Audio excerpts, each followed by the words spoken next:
The movie starts in the year 2005. Scientists discover that the human brain can no longer develop and over time will become weaker. Then we see a man named Joe, who is chosen for a secret mission. Scientists have invented a hibernation pod that can keep a person alive for an unlimited time while they sleep inside it. They want a person to enter this pod to be someone that they can wake up in the future when needed. They also need a woman for this experiment, but after searching the army, they can't find anyone, so they choose a prostitute named Rita instead. This experiment is extremely secret, so no one in the world knows about it. Joe and Rita are placed in the pods, but they are not worried because the experiment is only supposed to last for 1 year. However, they have no idea how much will change in that time. Within a few days, the officer in charge, Colin, is arrested for corruption. He never tells anyone about the experiment. Since no one else is interested in it, people slowly forget about Joe and Rita. Eventually, the lab where the pods are kept is destroyed, and the pods end up in a garbage dump. As time passes, just like scientists predicted, human intelligence decreases. People become extremely foolish. They expect scientists to solve their problems, but even the scientists are busy trying to find a cure for hair loss. With the decline in human intelligence, cleanliness also disappears. Massive mountains of garbage pile up everywhere. Exactly 500 years later, one of these garbage piles collapses, creating a flood of trash in the city. In the middle of this mess, Joe's hibernation pod ends up inside a man named Frito's house. Frito is so lazy that he doesn't even care that his house is now full of garbage. He spends all day sitting on his sofa watching TV. He is so lazy that he has installed a toilet in his sofa so that he doesn't have to get up to use the bathroom. Suddenly, Joe's pod opens and he wakes up.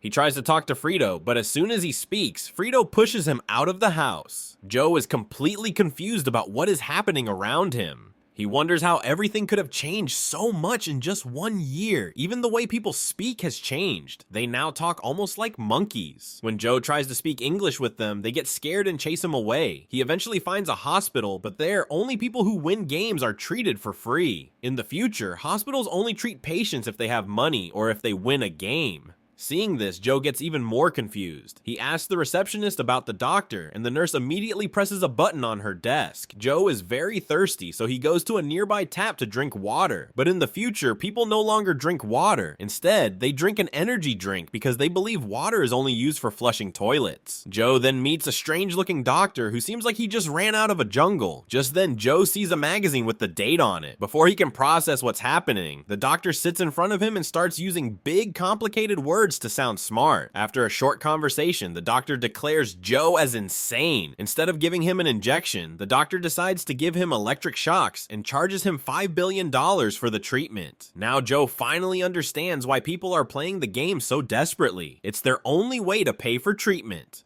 While talking to the doctor, Joe looks at the calendar again and realizes that he is 500 years in the future. He has been sleeping in the hibernation pod for 5 centuries. In the future, every citizen has a tattoo on their hand, which is scanned to access all their personal information. The doctor asks Joe about his tattoo, but Joe doesn't have one. Since he also has no money, he quickly runs away from the hospital. When Joe looks around, he finally believes he is in the future. The country's completely changed. The economy is in crisis, garbage is everywhere, and the most popular movie is called Ass, which is just 90 minutes of a man's backside on the screen. Sometimes the man even farts. Joe somehow survives the entire day, but at night the police arrest him for not having a tattoo. In court, he is unlucky because Frito is assigned as his lawyer. Frito is clueless about law, so instead of arguing, he keeps making jokes to make the judge laugh. But since the judge is just as foolish as everyone else, he finds Frito's jokes funny. Despite this, the judge declares Joe guilty and sends him to jail. Meanwhile, Rita also wakes up from her pod, but she doesn't realize she is in the future. She keeps trying to call her boyfriend, unaware that he has been dead for centuries. Before sending Joe to jail, the officers take him to a tattoo machine and ask for his name. Since Joe has no idea what's happening, he says, "I don't know." The machine registers his name as not sure.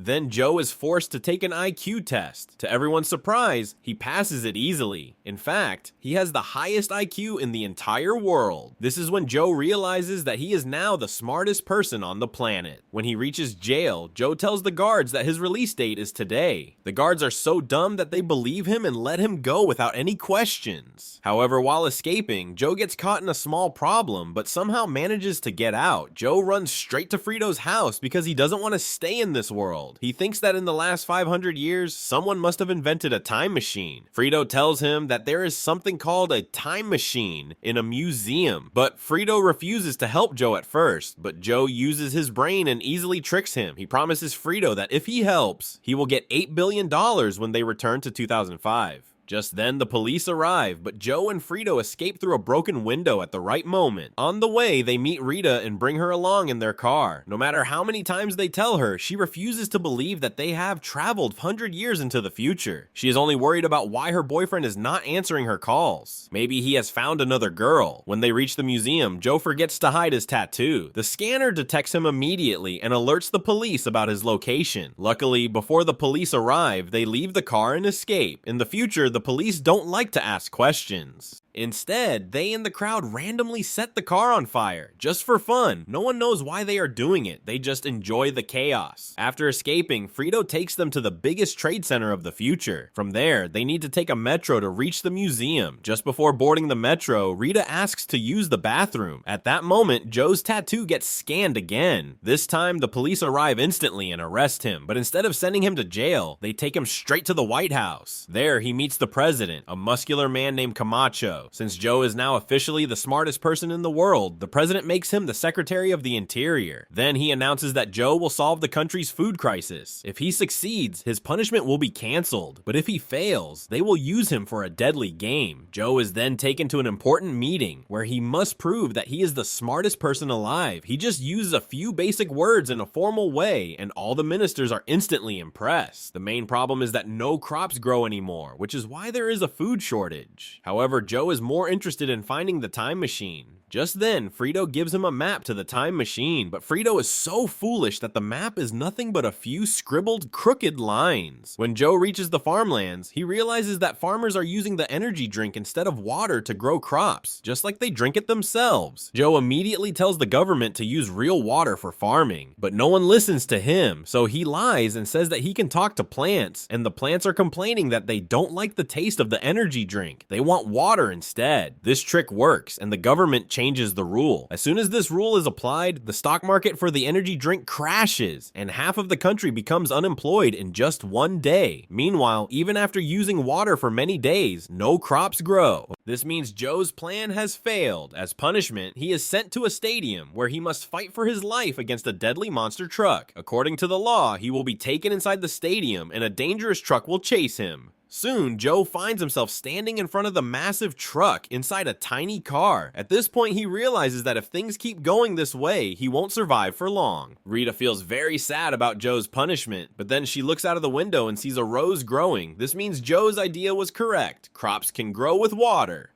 Rita and Frito rush to the stadium and ask the cameraman to show the rose on live TV. While they try to convince him, Rita quickly runs to the control room and broadcasts the image of the growing plants everywhere. President Camacho arrives at the stadium just in time. Seeing that Joe was right, he saves him and cancels his punishment in front of everyone. During a party at the White House, Rita tells Joe that she doesn't want to go back to the past. She says that people in the future may be foolish, but they have kind hearts. Joe respects her decision and decides to leave alone. But when he reaches the museum, he finds out that the time machine Frito mentioned is actually just a kid's ride. In the end, we see that over the next few years, Joe becomes the president of the country. He works hard to fix all the problems caused by foolish people. If you enjoyed this video, please subscribe to my channel and don't forget to like the video.